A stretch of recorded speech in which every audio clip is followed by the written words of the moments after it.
Ihubo 10 na 11. Ihubo letu 10 na 11.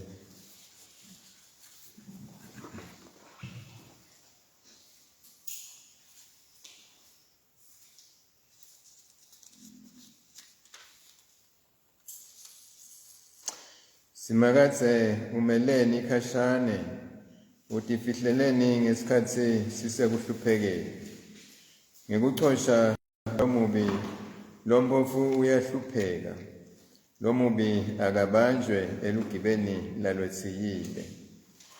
Lomubi utigabatisa ngetinkhanuko takhe, uyamtusa lohlazisako. Yebo, lomubi wetzelela uNkulunkulu. Lomubi uyatigabatisa, akanaki lutho. Emicabangweni yakhe yonke uthi kude uNkulunkulu. Lomubi uyaphumelela etindleleni takhe tonke ngaso sonke isikhathi. Tehlulelo taNkulunkulu tiphakamele khashane kulomubi. Yebo, lomubi uchoshela titsa takhe. Enhlitweni yakhe ucabanga uthi ngingeke nginyakatiswe, ngingeke ngibe nenhlanhla lembi titukulwane ngetitukulwane.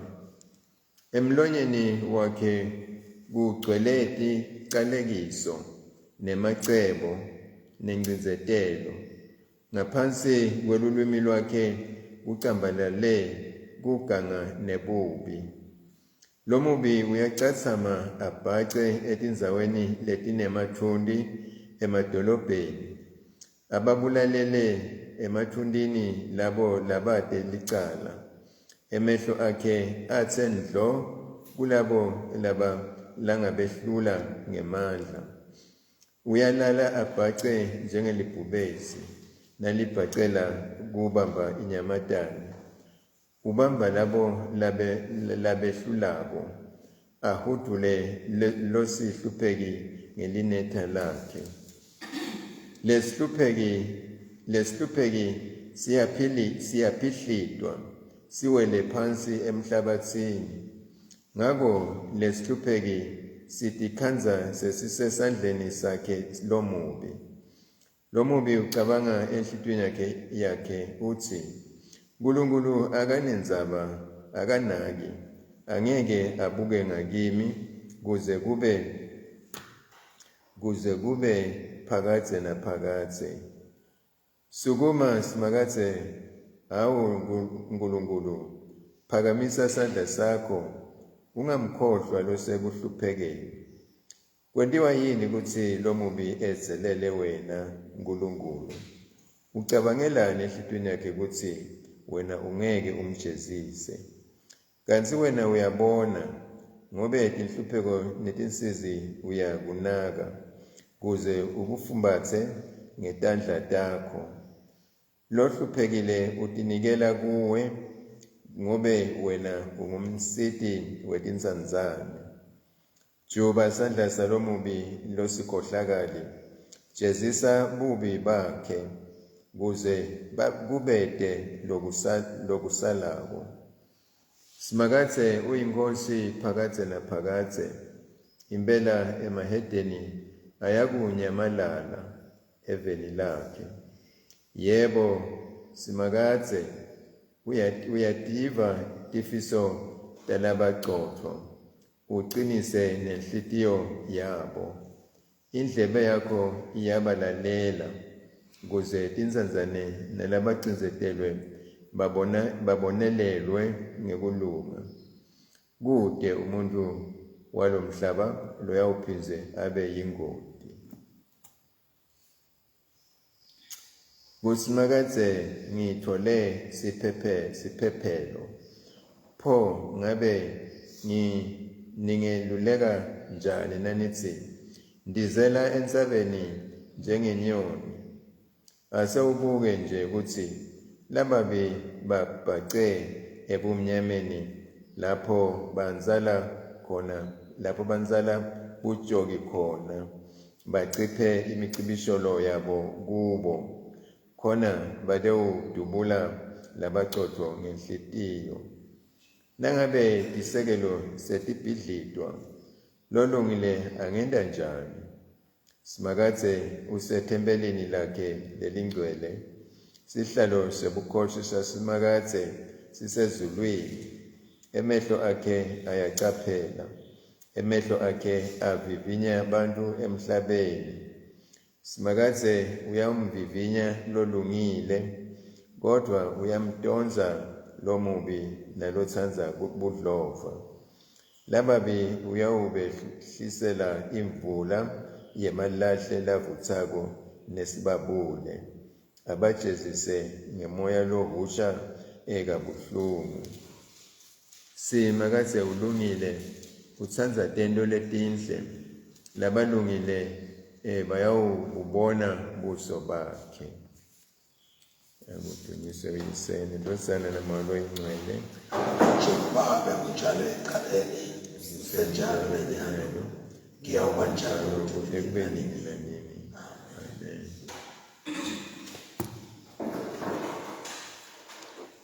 Sifundo sokuqala sikuDeuteronomy. Deuteronomy isahluko 7 sula verse 6 kuya 11.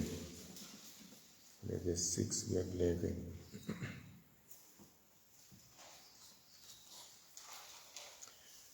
Ngobe nisive lesingcwele sasimakatse Nkulunkulu wenu. Simakatse Nkulunkulu wenu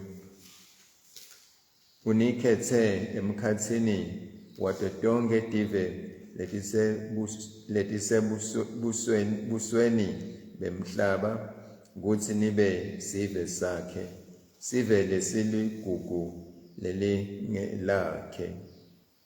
Simakatse akazange anitsandze waze wanikhetsa ngobe ni sive lesinyenti kwendlula letinye ngobe vele nani sive lesincane kunato tonke.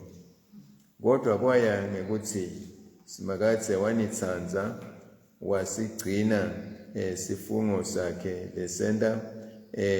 lasenda kubokhokho benu ukuthi anikhiphe ngesandla lesinemandla, wanihlenga eveni lebugcili nasemandleni aFaro inkosi yaseGibhithe. Yatini-ke ukuthi simakatse Nkulunkulu wenu unguNkulunkulu lowetsembekile, losigcinako sivumelwano sakhe selutsandvo kuto titukulwane tinkulungwane kulabo labamtsandzako bagcine imiyalo yakhe. Kodwa labo labamdonzako uyawuphinzisela kubo yena mathupha ngekubabhubhisa. Angeke alibale kuphinzisela kubo babukile labo labamdonzako. Ngako-ke caphelani nilandzele imiyalo netimiso nemitsetfo lengininika yona lamuhla. Lapho sifundo sokuqala. Sifundo sesibili tolakala kuTitus. Titus.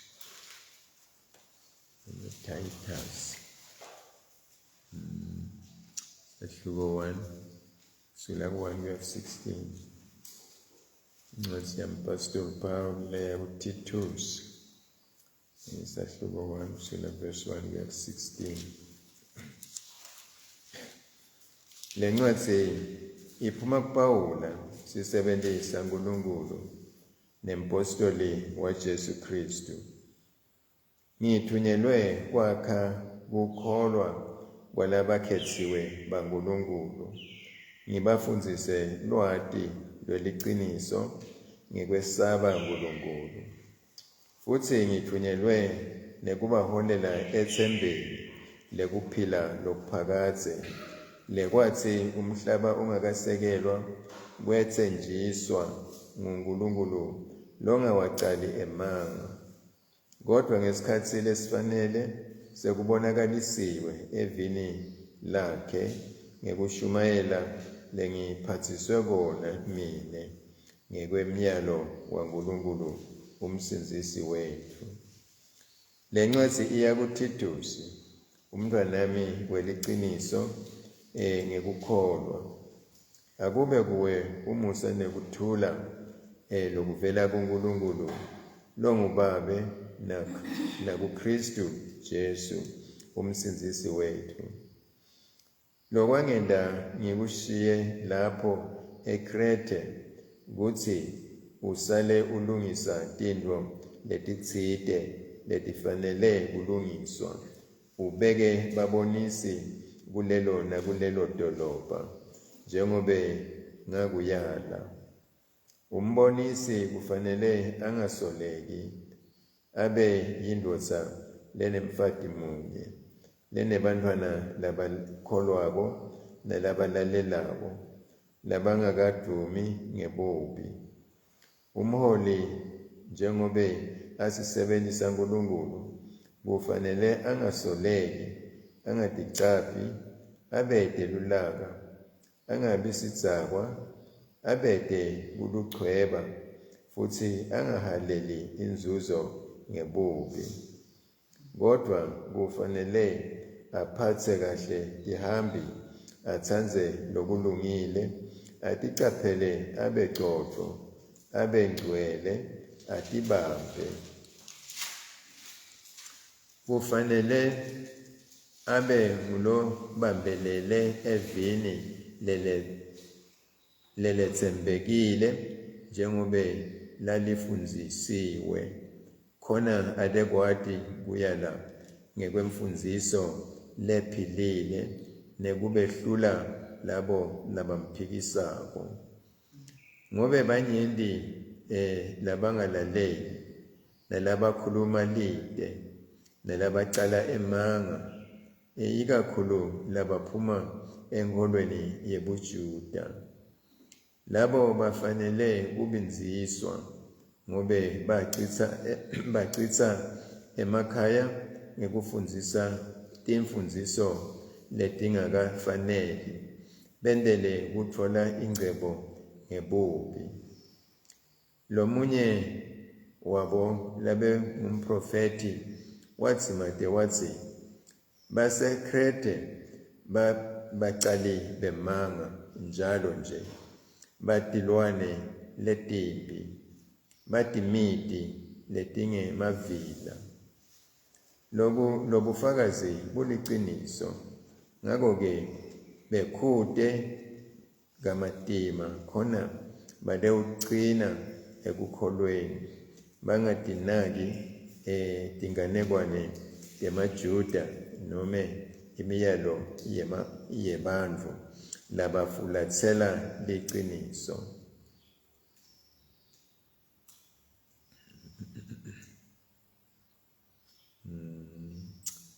Kulabahlantekile konke kuhlantekile, kodwa kulababi nalabangakholwa kude lokuhlantekile. Kepha kungcole ingqondo yabo nembeza wabo, bavuma ngemlomo kutsi bayamati Nkulunkulu, kepha ngetento tabo bayamphika, bayenyanyeka, abalaleli, bayehluleka kwenta nome ngabe yini lenhle. Siphela lapho sifundo sesibili.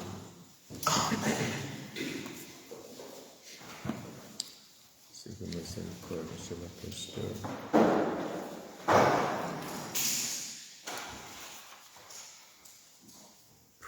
Ngiyakholwa kuNkulunkulu uYise Somandla, umdali welizulu nemhlaba.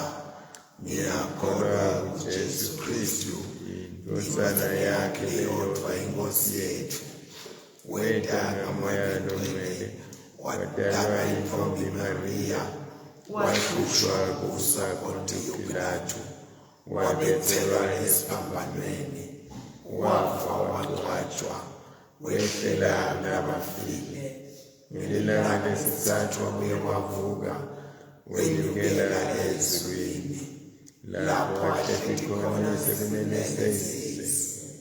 Udawubuya njengokuhlela labaphilayo nalabafile. Ngiyakholwa kuMoya oNgcwele, nasebandleni lelinye leKatolika, nasemhlanganweni yalabangcwele, kuthethelelwa kwetono, kuvuka kwentimba, nekuphila kwanina nini. Amen.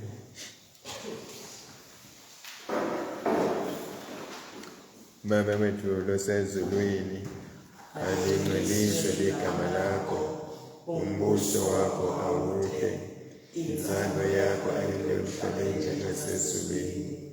Siphe namhlanje kwethu kwamalanga onke, sithethelele itono tethu, njengoba nathi sibathiselela nabasonayo. Ungasingenisi kulingweni, usisinzise kulokubi, ngoba umbuso ngowakho, nemandla nebukhosi, kude kube nini nanini. Amen. Nkosi, bonakalisa ishawu sakho kithi. Usiphe kwakho lusisa. Nkosi, bani nemusa evenda kithi. Sive ngesihawu nasikhalu. Bambese ngebulunga abapristi bakho. Tithokothise tingotakho titesile. Nkosi, yenda kutsi indlela takho tatiwe emhlabeni. Tive tonke tiwate manje kusindisa kwakho. Baphe abantu bakho sibusiso sekuthula. Lutho lwakho lwanzele emhlabeni wonke. Nkulunkulu, hlambulula tinhliziyo tethu. Vuselela Moya wakho oNgcwele kithi.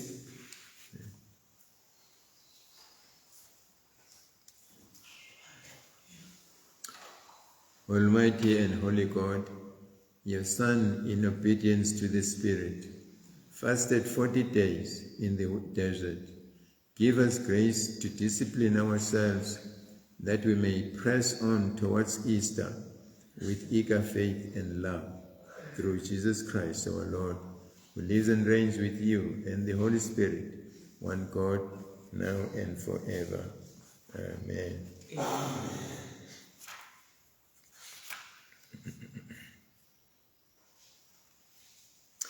Nkulunkulu somandla lophakathe, wena longenyanyi lutho lolwendiwe, wena lotsiselela tono tabo bonke labatisolabo.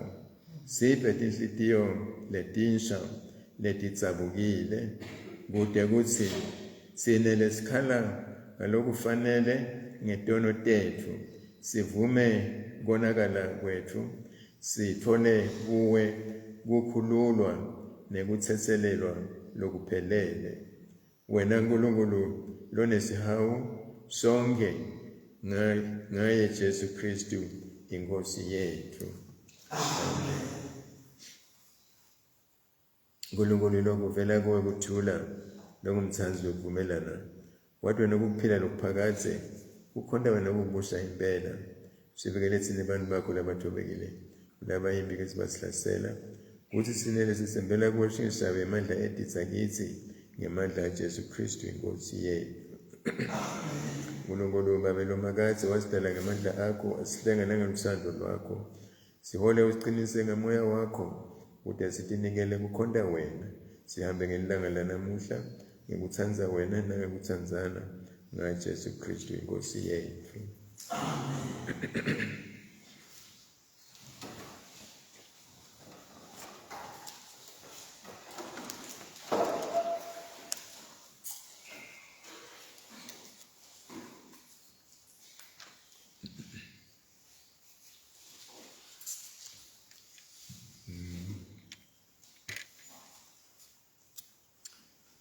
Qhubeka namleka lapha emosh nekwenzisa umlayito waNkulunkulu kubantu baka Israel. Khuluma uNkulunkulu la uthi nome baka Israel kuloko lebangiko emehlweni kaNkulunkulu, akusho ukuthi bebasive lesikhulu noma lesicine noma lesinjani. uNkulunkulu wabatsanza njengoba abethembisile uboyisemkhulu wabo ukuthi udaba sibe sakhe. Kuchubeka ngako lapha uthi ngobe nine nisive lesingcwele sasimakathe uNkulunkulu wenu, simakathe uNkulunkulu wenu unikhethe emkhathini wato tonke tive letisebusweni bemhlaba ukuthi nibe sive lesiligugu emehlweni akhe, lesiligugu kuye. Simakathe akazange anitsanze waze wanikhetha ngobe nisive lesinyenti kwendlula letinye, ngobe vele nanisive lesincane kunato tonke. Njengoba sathi ukuthi esisuka kwisive saka-Israyeli ukuthi bantu labancane kanjalo kodwa uNkulunkulu wabatsanza, watsanza ukuthi babe bantu bakhe noma banjani futhi akagucuki kuloko, wabambelela njengoba aselesithembiso sivumelwano sakhe akangeke asephule ngoba ukhuluma liqiniso. Uthi-ke lapha kodwa kwaya ngekuthi simakathe wanitsanza sigcina isifungo sakhe lasenda kubokhokho benu ukuthi anikhiphe ngesandla lesinemandla, wanihlenga eveni lebugcili nasesandleni saFaro nasemandleni aFaro inkosi yaseGibhithe. Yatini-ke ukuthi uNkulunkulu wenu unguNkulunkulu, yatini-ke ukuthi uNkulunkulu wenu unguNkulunkulu, akusiso nje sithixo njengaletinye itithixo letikhona njengalabanye bonkulunkulu. UnguNkulunkulu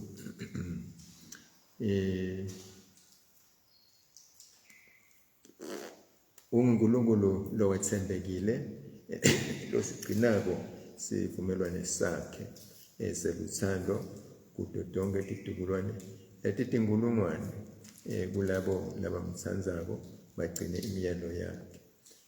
Ngalokunjalo kulabo labamenyanyako labamtondzako uyawuphindisela kubo yena mathupha ababhubhise, angeke futhi akukhohlwe lokho, angeke alibale kuphindisela kubo babukile labo labamtondzako. Ngakho-ke caphelani nilandzele imiyalo netimiso nemitsetfo lenginika yona lamuhla. Usho njalo lapha uNkulunkulu abantwana baka-Israyeli babachamuka babuya eGibhithe basaya eveni labo lesithembiso. Kubatshela into letinjalo ukuthi kumcoka ukuthi babambelele uNkulunkulu, bangajiki noma bajikiswe labative letile batikhanza la njengalokhu ababayalile lapha ukuthi kule bantu labakhanza la abese bababulale bonke kungasali namunye. Noma kunjalo futhi bangathathani amadodakazi abo angenzi kubo namadodakazi abo angenziswa, angathathwa amajaha aka-Israyeli kubede nje buhlobo lobukhona emkhathini wabo, ngobe kwase kwaba khona lento lokunjalo kuthathelana. Yoba khona inkinga ukuthi labanye bese bayadukiswa, bayayengeka, bagcine sebakhohlwe ukuthi uNkulunkulu wabo ngubani, sebalandzele uNkulunkulu betive. Ugcizelela lokho la kuhlala lapha ukuthi abadi ukuthi noma kunjalo akusho ukuthi bekusiteni ngabo ukuthi abakhethe, wabathanza nje ngoba abendesivumelwane naboyisemkhulu abokhokho babo. Kodwa lokho nguko efanele ukuthi babambelele kuye udabagcina-ke ngaleyo ndlela leyo. Kodwa nangabe bamenyanya bagucuka kuye baphindisela abathumelele isijeziso lesimatima umlilo nesibabule kanjalo usho njalo la ukuthi abagcine imiyalo yakhe njengaNkulunkulu wabo onguNkulunkulu. Shane usho njalo lapha kuDeuteronomy. kuTitus Paula uyambhalela la ugcizelela naye into letitsite njengobesathi ukuthi le ncwadi iya kuTitus umntwanakhe weliciniso ngekukholwa, usilapha tshela ngibolile ematenda ngematenda ngoba Paul abekahamba tindzawo ngetindzawo yane basithi nje basathi namhla la ubhalela Titus khathi leti into ubhalela Timothy abantu labanjalo la uthi wamshiya eCrete ukuthi asale alungisa tindlu letitsite kodwa lokumcoka lakagcizelela ngako la ukuthi ende tindlu letitsite ebandleni ikakhulu emacondzana nebabonisi nebaholi ibandla ukuthi bantu labanjani befanele ukuthi lamadolobha aseCrete ababeke lapho nalapho kulelo bandla lelo abone ukuthi kunebaholi kunebabonisi kodwa ke lokumcoka ukuthi babonisi bantu labanjani nebaholi babantu labanjani ukuthi lapha babonisi fanele ukuthi bangasoleki lo mbonisi fanele ukuthi angasoleki ngathi kusoleka ukuthi kusoleka kanjani ngoba kuningi ukuthi akusoleke lento letincane kodwa nje kusho kona ukuthi ufuna ukuthi agatse ukuthi angasoleki uyeva nawe bakusola abantu ngezinto letitsite noma bakufihlela ngalesi sikhathi kodwa nje kuhamba kugcine kufikile nasendlebeni takho ukuthi bayakusola ngalokho nangalokho ufuna ukuthi utichaze noma kube ukugweme lokho mhlawumbe ngabe bakusola ngako usabe indoda lena mfati munye lene bantwana labakholwako nalabalalelako angathi la ke sisaba khona abakhona yini umbonisi labantwana lesinabo labanye labangalaleli abanye bekisalena ababhekele lapho batsanza khona i-challenge nje lenkulu kodwa ke i-challenge bazalwane bafanele ukuthi bayikhone bakwati ukuthi abantwana lesibadala kusikwati ukubakhulisa kahle bakholwa babengilabakholwako nalabalalelako nalokukhulu ngalesi sikhathi kodwa nje kubhekeke lokho ebazalwane sibabe nebantwana labanjani labangakadumi